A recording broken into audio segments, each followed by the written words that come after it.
Gardo Versosa, nagsalita na?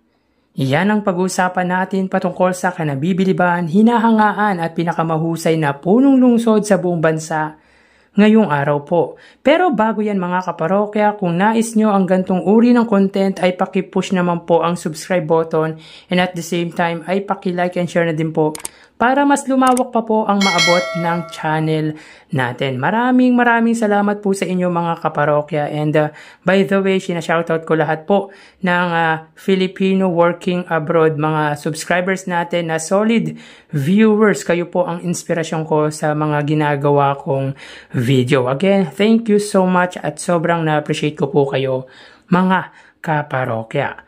So yun nga mga parokya, grabe si Sir Gardo Versosa, napaka-vocal sa pagsasabing ang huling barahan ng bansa ay walang iba kundi si Mayor Vico Sotto. Talagang concern si Sir Gardo sa nangyayari dito sa bansa kung kaya't ayon sa kanya, si Mayor Vico Sotto daw di umano ang huling baraha ng ating bansa. Well mga kaparokya, based on what I understood sa sinabi ni Sir Gardo, ay si Mayor Vico Sotto ang para sa kanya'y pag-asa ng ating bayan. Agree ba kayo sa sinabi ni Sir Gardo? Kung agree kayo mga parokya, paki-comment naman po ang opinion nyo patungkol po dito. Anyways, bihira lang magsalita si Sir Gardo kapag usaping politika. Madalas si Romnick Sarmiento, talagang sinasabi nito yung saloobin niya about po sa nangyayari dito sa bansa. Of course, si Vice Ganda, very vocal din sa mga nangyayari dito sa bansa kung kaya't pinutakti po siya ng mga supporters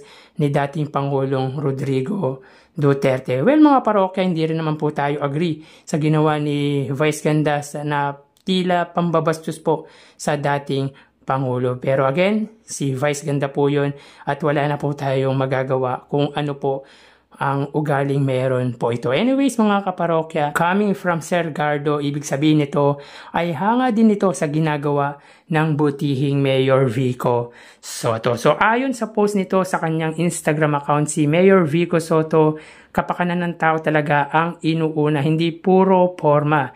Yeah, I agree of what he says about this one mga kaparokya. Wala sa edad ang pagiging presidente, nasa hustong edad ka nga, wala naman pinagkatandaan. Siya na talaga ang huling baraha ng Pinas. Kundi paasap, tuluyan ng malulugmok ang ating bansa. So yun nga po mga parokya, his statement really indeed. Maraming politiko, masasabi natin politiko, yung mga politician na trapo, kampihan, patutsadahan, siraan at kung ano-ano pa, which is hindi nakakatulong sa pag-asenso ng ating bayan. Naniniwala ko at sang-ayon ako sa sinabi ni Sir Gardo na wala sa edad ang pagiging presidente. Lalo pat uhaw na uhaw ang mga Pilipino sa tunay na pagbabago, yung leader na magpababago ng ating bansa. Kaso nga lang mga kaparokya, may age requirement po para maging legitimate to run in a presidency and that is at least 40 years of age. So by that time in 2028, Mayor Vico Sotto turns 38 or 39 years old. So hindi pa siya pwede to run in a higher position unless kung tatakbo po siya bilang senador. But again, like Sir Gardo said, para sa akin amongst politicians dito sa ating bansa, si Mayor Vico Sotto yung pinaka-contender ko. Kumbaga, siya po yung top on my list. Dahil mga kaparokya, si Mayor Vico Sotto ang isa sa magagaling when it comes to governance. For sure, Pasigenyo would agree sa sinabi ko dahil sila mismo dama nila ang kasiyahan, dama nila ang tunay na malasakit at pagmamahal ni Mayor Vico Sotto. At tama si Sir Gardo mga kaparokya, tulad ng lagi natin sinasabi sa mga vlog ko about Mayor Vico Sotto, inuuna nito ang kapakanan ng kanyang mamamayan. Inuuna nito ang kapakanan ng lungsod Pasig. Kaya isa sa panalangin ko mga kaparokya, since hindi pa naman siya pwede for 2028 presidential election at sabi nga niya di siya tatakbo sa kahit anong posisyon sa gobyerno. Sana kunin siya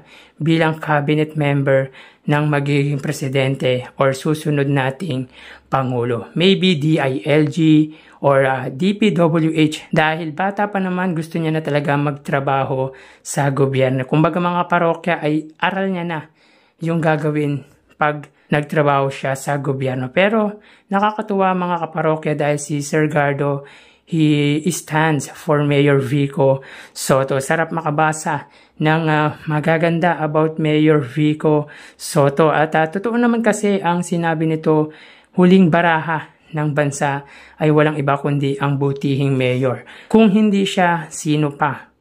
Sa palagay niyo mga parokya, sino ang pwedeng tumindig para sa kinabukasan nating mga Pilipino? Paki-comment naman po mga kaparokya yung opinion nyo patungkol nga po dito. Well mga kaparokya, nakakatuwa na sabihin ng isang sikat na artista ang kanyang saloobin patungkol sa nangyayari dito sa bansa. At para sa kanya mga kaparokya, si Mayor Vico Soto ang sagot para umunlad ang ating bayan. Kumbaga karapatan niya naman yung mga kaparokya and naniniwala din naman po ako sa sinabi nito dahil wala namang ibang tatayo para sa atin kundi ang butihing Mayor Vico Soto. May malasakit at talagang may pagmamahal sa inang bayan.